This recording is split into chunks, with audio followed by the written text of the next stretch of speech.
This video is an ad for ButcherBox. Right now, you can choose a free whole turkey, spiral ham, or turkey breast with your first box. Hit my link in the description. So, here's the Thanksgiving feast that I would do if I wanted it to be nice, traditional according to my cultural point of view, but not too big or too complicated. Like, I've got half a dozen people coming over and it's informal. This is what I would do. There will be 3 dirty pans, 1 cutting board. I'll chop up vegetables for my bread stuffing. You could skip the celery and or the carrot if you want, but I'm gonna get them cooking in my widest pan, give them a head start while I cut up this onion. You could get away with just doing the onion.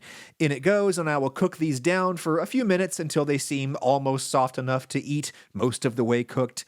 I've got a wide baking dish. It could be a disposable aluminum one. In goes the veg, and then I'm going to use store-bought stuffing crumbs, which you can buy around the holidays. Pre-cut, pre-dried. You can cut up any bread you like instead and dry it or toast it a little. I'll put in just as much as I can fit in here because it's going to shrink as it cooks. In my pan, I'll melt a stick of butter. I meant to throw that in with the veg at the last minute to melt, but this will be fine. In goes the butter, eyeball some seasoning, dry sage, and thyme is the Thanksgiving combination to me. Some pepper, some salt, but not too much because the broth is going to be salty, and we'll be eating this with salty gravy. I want crumbly stuffing today, not solid stuffing, so that means the minimal amount of broth and no egg. I'll just get my hands in there and stir this around. I want the bread pieces to feel wet but not soaked. Wet but not soaked is the right amount of moisture for crumbly stuffing. We can always add more broth later. Cover that up to trap steam and in the oven at 350 Fahrenheit, 180 C. Thawing for a couple hours in water over here, I have my standalone, totally deboned turkey breast from ButcherBox. It's going in my dirty pan, which has the beginnings of gravy already inside it. All natural, humanely raised, Global Animal Project certified, traceable to the farm, hatched, raised, and harvested right here in the US. It's technically half a breast, half of the white meat from a big turkey. I'll give it some oil and some of the same seasonings. No antibiotics or added hormones, no preservatives. 5 pounds and no bones, so that'll feed half a dozen people at least. Some probe thermometers in there if you have them, and then in that goes at the same temperature. It'll take like an hour and a half. Man, forget the grocery lines this holiday season and sign up for ButcherBox with my link. Sign up for curated boxes or custom boxes and get meat from farmers and producers who achieve ButcherBox standards for quality and responsibility. There's the turkey breast that you can choose free with your first box, 100% grass-fed beef, free-range organic chicken, pork raised crate-free, and wild-caught seafood. You get an incredible variety for an incredible value. Shipping is always free, and they deliver to your door on your schedule. Cancel anytime. Cooking a high-protein meal is so easy with a freezer full of ButcherBox meat. I love all the grass-fed, grass-finished steaks that they send me. Love those short-chain fatty acid notes you get from the rumen. Most grain-finished beef just tastes boring to me at this point. Give me that grass. Sign up with my link in the description. Anyway, my free ButcherBox turkey breast is about half done, so I will baste it. This mostly just makes the roast look nicer, but hey, that ain't nothing. I'll check on the stuffing too, give it a stir. I can assess its moisture content at this point. This is too crumbly, so I will put more stock in there to hold things together. You can also taste for seasoning at this point. Add more salt if necessary. I'll cook this the rest of the way uncovered to toast the top. While I'm waiting, I'll cut the root ends off of these Brussels sprouts and cut each one in half. I should have gotten another bag or two of these, oh well. Into some shallow boiling water, I'll put some salt because the seasoning really does penetrate the layers of the sprout when you boil. Cover them so they can boil/steam in there until halfway cooked. I want to cook these until a little before they become fork tender. That was maybe 7 minutes.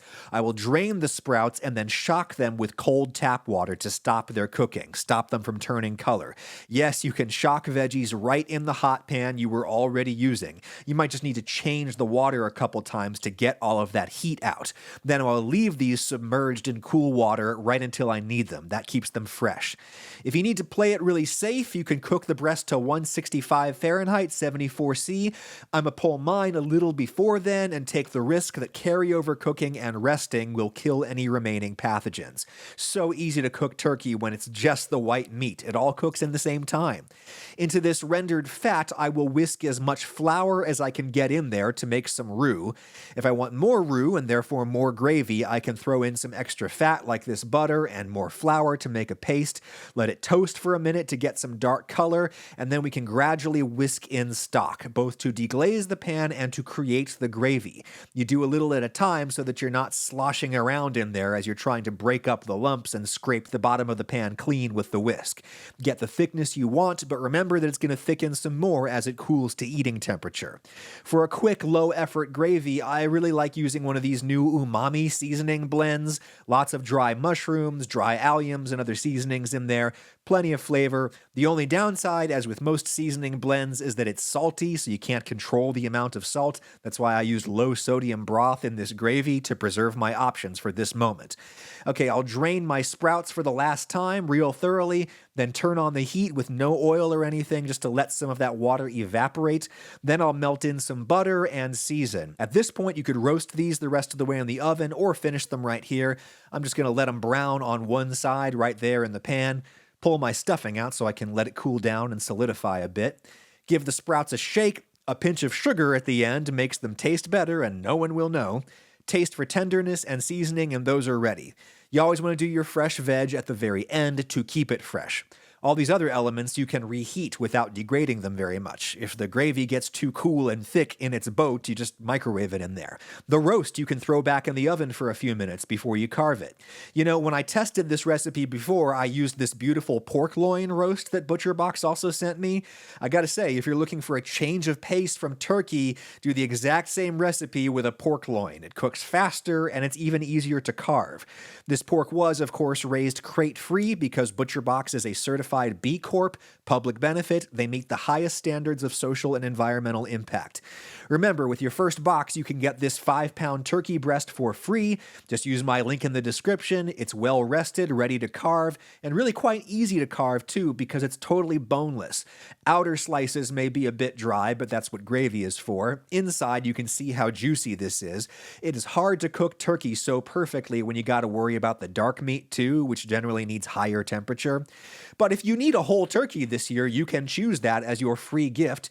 This is the first time ButcherBox is doing a choose-your-own promo like this. A standalone 5-pound breast, a 10 to 14-pound whole turkey, or an 8-pound spiral ham free in your first box. Thanks to ButcherBox for sponsoring. Sign up now with my link in the description, and good luck putting it all together this year. With ButcherBox, you will at least be well stocked.